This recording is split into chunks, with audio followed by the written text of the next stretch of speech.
Hey, we're back with the Screen Team on today's Talk 930 KWOC and 93.3 FM.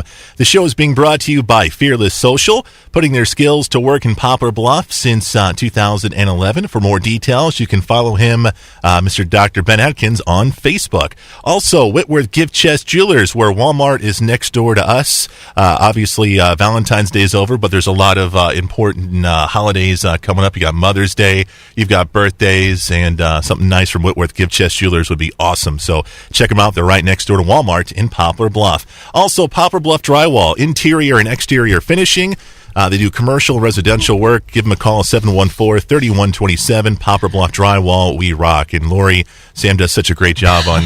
I was over here doing my whoop. Yeah, he does such a great job on everything he works on, man. He's a talented guy. He's been doing it for 100 years, I think, and he is good at his job. We're happy to have Sam and Poplar Bluff Drywall on the Screen Team show. And before we get to the interview page, I want to let you know that coming up on Tuesday, we're going to be launching a brand new website called ScreenTeamPB.com. So be on the lookout for that. We'll have videos on there. We'll have what we're going to be reviewing in the upcoming months. So check that out coming up on Tuesday, www.ScreenTeamPB.com. Our next film is called The Interview. This came out in 2014, just barely, I think. Mm-hmm. We'll get into that controversy here in just a second. It's an action comedy film directed by Seth Rogen and Evan Goldberg. And this movie came out in a few theaters on Christmas Day. Ladies, I guess first initial thoughts on The Interview. What did you guys think? I thought it was hilarious, and I loved it. We loved every second the whole of part. Yeah. I did too. Yeah. I mean, the whole movie. It's so politically incorrect on every level, and before you ask, no, don't let your children watch it ever. Yeah. Right. But it is absolutely hilarious. So let me ask you, before you saw The Interview, were you guys familiar with Seth Rogen's previous films? Yes. So going into it, you guys kind of knew what you were getting into. Yeah, and it was the same sense of humor, right? That Seth Rogen has. And usually, I'm not into movies like that. I'm really not, because I just think they're dumb. Mm-hmm. And a lot of times I don't give them a chance. Yeah. But I just heard everybody talking about it, and it was so funny. Yeah, it really was. Yeah. I loved it. I thought it was great. So we've got Seth Rogen. We also got James Franco, who stars in this film. And what's their deal? They work for like a TV station, right? Yes. And they work for a TV station that has bad news. They have like bizarre stories that it's not a legitimate news story. And Seth Rogen, he realizes that. Yes. And he wants to be better, and he wants to be bigger and more legitimate. Yeah, and they find out that the leader of North Korea is like a huge fan of their show, and so they want to schedule an interview with him. And anyway, it's so they're going to schedule the interview with him, but we find out that the CIA wants a little help from them, correct? Yes. And they want to have them taken out, as they say. Yes.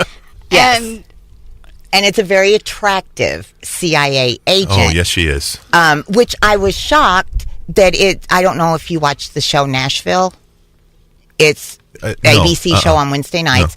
No. She plays in that, and I'd never seen her in anything else other than Nashville. So, but she plays a very attractive, sexy CIA agent that is trying to convince them to do what needs to be done. And I would do whatever needs to be done for her. And so do they.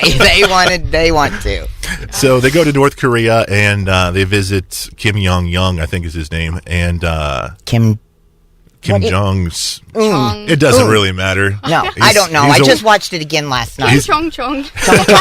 He's a weenie anyway, but so anyway, James Franco comes to kind of like him.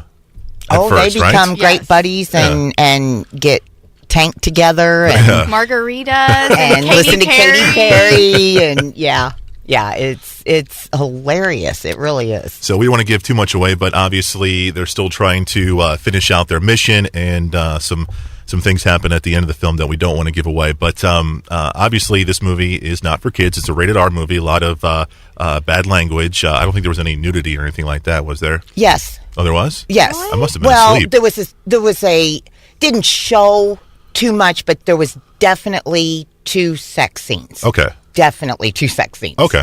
All right, so that's in there as well. So definitely keep that in mind. But there was some controversy with this particular movie. Apparently, we got a lot of threats from North Korea.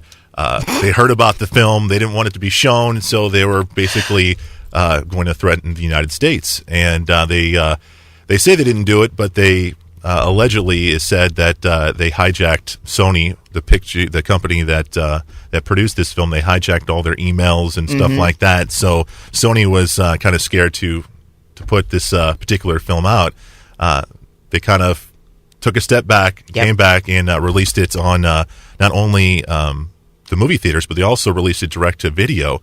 Which, right, it's on Netflix already. Yeah, which I honestly think we're going to be seeing a lot more of that in the near future. I think, do too. I think we're going to see a lot of movies just go straight to Netflix or Amazon or places like that. Well, you said that this movie came out in the theaters on Christmas Day, and I didn't realize that because it was also on pay-per-view on DirecTV on Christmas Day. Right. I believe what they did was it was supposed to be a national run on theaters, so several hundreds of theaters. I think they limited that to just select theaters in big cities, and then did the whole DirecTV thing as well. So, okay, so super funny, recommended, but only to people who kind of like these kind of films to begin with. Yeah. It's very politically incorrect. Okay, coming up after the break, I'm going to be 50 Shades of Red after we review 50 Shades of Gray. It's coming at you next on Today's Talk, 930 KWOC.